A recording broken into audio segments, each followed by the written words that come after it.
Hi everyone, happy Monday. I'm going to review the workout today.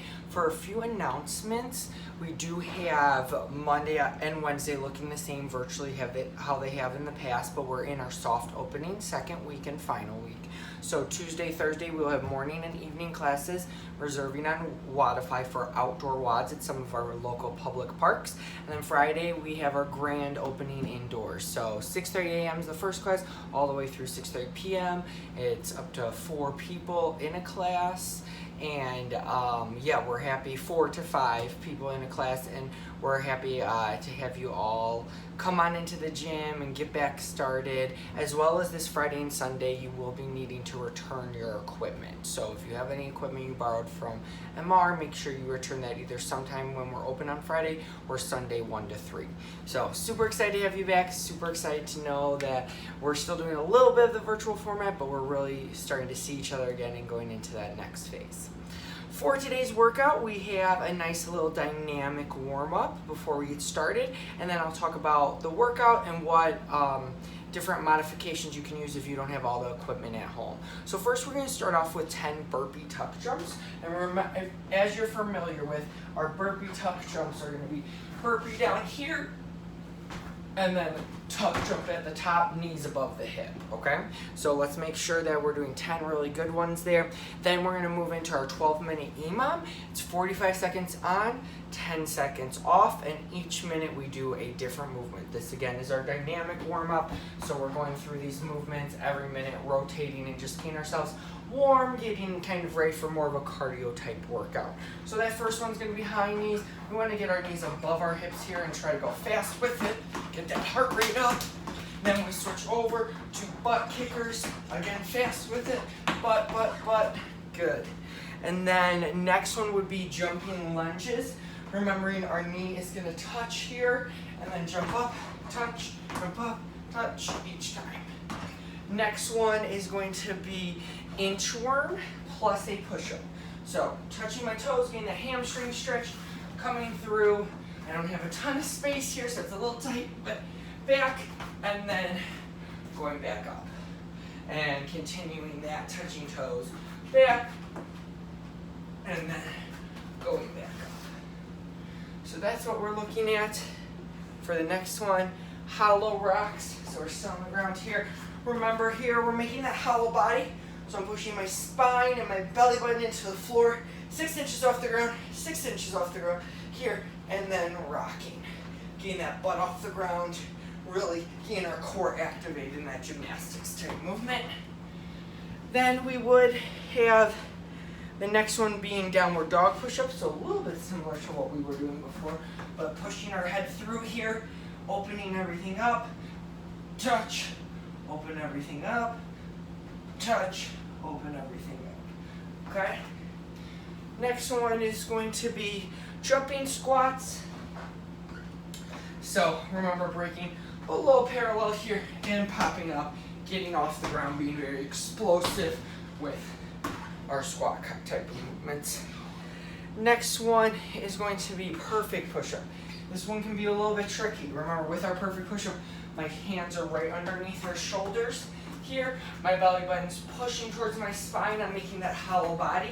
And then I come forward, and my chest does touch, but notice how my shoulders come forward. See that one? More time. My elbows are in nice and tight, and I'm creating that perfect shoulder warm-up there. Heel walks and toe walks, we're familiar with these, but you can probably see my feet. I'm on my tippy toes, locking my knees out for that toe walk, and heel, same story. Okay? And just do that again. That one's split in half, so maybe 20 seconds, change 20 seconds, and that gets you your 45 or 40, and then 20 seconds off. So, that being said, Spider-Man lunges are next. Again, this is really opening this up, especially if you're gonna run today. But right here, and then elbow towards our foot. You'll see that again on this side. Elbow towards our foot is really important for those Spider-Man lunges. Take your time with those. Those aren't speed like jumping lunges. Really trying to open everything up on that one. And then step up. So either a box or a chair. These are slow step ups. I'm going here, and I'm really focusing on driving in and moving forward with my hip on this motion, come up. Switch, same thing, come up. I do want you to have a nice pace to them, so I'll show you that. But again, really focusing on stretch, up, stretch, up, stretch, up, and stretching forward with those hips and up. So we're doing a little bit of everything there. Last one is plank hold. You get to choose. Ideally, we're on our hands here, but you can choose the elbow version as well, right? If you're doing that, your shoulders are right underneath your wrist, belly button, pushing towards your spine, squeezing your butt cheeks, and we're staying very, very engaged in this. Shoulders are right over those wrists. So we feel like there's a little bit of a forward momentum, but we're staying in that position, and ideally for the last full minute. So not 45, 15, but the last full minute you'll stay in that. So that's what you're looking for that 12-minute EMOM. Again, 45 seconds on, 15 off. Get through those movements and get yourselves warmed up, get yourself going, and then you'll be able to switch into this long Metcon in a really good spot. So with our Metcon, first I'll go over the logistics of the workout, and then I'll just show you some moves and modifications. It is 4 rounds, 3 minutes, so not a certain length, but 3 minutes of either rowing or running or burpees. So just it kind of depends on the weather. Hopefully, if you don't have a rower, you can do run. If you have a rower, then that's great as well. But 3 minutes of work, 4 calories, running would be for meters, burpees would be for reps. That starts each of these 4 rounds. And then you go into a 4-minute AMRAP of 10 toes to bar, 5 bar muscle ups. Then once that 4 minutes is up, we go right back into our 3-minute row, and then go back into our 4-minute AMRAP, and then do it 2 more times.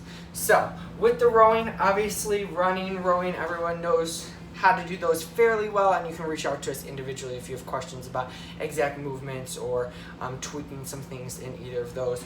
Burpee, same kind of story, but I'll show that real quick. Chest to the ground, and then we're coming up, and our shoulders need to be above our hip and have a jump, right? So I don't want to see any up downs, right? Chest has to touch the ground. I also don't want to see any burpees like this, right? We're not standing all the way up, so make sure we're standing all the way up and have a jump at the top. So that's what we're looking for the burpee piece of it. Then the next one is toes to bar. If you do have a bar, that's great. I sometimes have a hanging door bar, so I potentially could be hanging from it and pick it up, right? If you're not in that space, you don't have that equipment, that's fine. You can either do sit-ups or V-ups. I would recommend V-ups right here, and then that action, right? Hollow body, all the way up. Hollow body, all the way up, and staying engaged in that, okay? And then the last movement that we would be doing is chest to bar or pull up. If you have one of those, that's great. 2 other options that we have for you is 1, the bent over row. So I'll demonstrate that with 1 weight and 2. So with the bent over row, remember, we want to make sure we're pretty significantly bent over. If I have one arm here, maybe it's a little heavier of a weight, I'm bent over, this is in line with my knees, and I bring it up to my belly button. And then if it's a little bit lighter of a weight, you can do 2 right here. Okay? Keeping that in line, getting those glutes activated, getting those lats activated is really key for that one. Then the last one, which I'll move the camera a little bit for, is a newer movement that I came up with that I think is nice to kind of get you in the motion of bar muscle up, but is a little bit, it's definitely modified, and it may not be too difficult, but we can work to make it difficult, I guess I should say. So squatting down here on my counter, then coming up, holding. You just need to have a steady table space, and you can squat down here, come up, hold for a little bit longer at the top there, and come back down. My feet are off the ground at the top here, and then coming back down. So that's everything we're looking at. You can get, if it's tall enough and you can get off your feet at the bottom, that's great. If not, still kind of go slowly through the motions, just like we would do a tempo type work, and you'll be able to get through it and get some of that dip feel that we've been missing a lot, that tricep that we haven't really been able to recreate unless you have some sort of rings or parallel lats at home. So that's what we're looking at for your Monday workout. Let me know if you have any questions. Miss you all and can't wait to see you all very, very soon.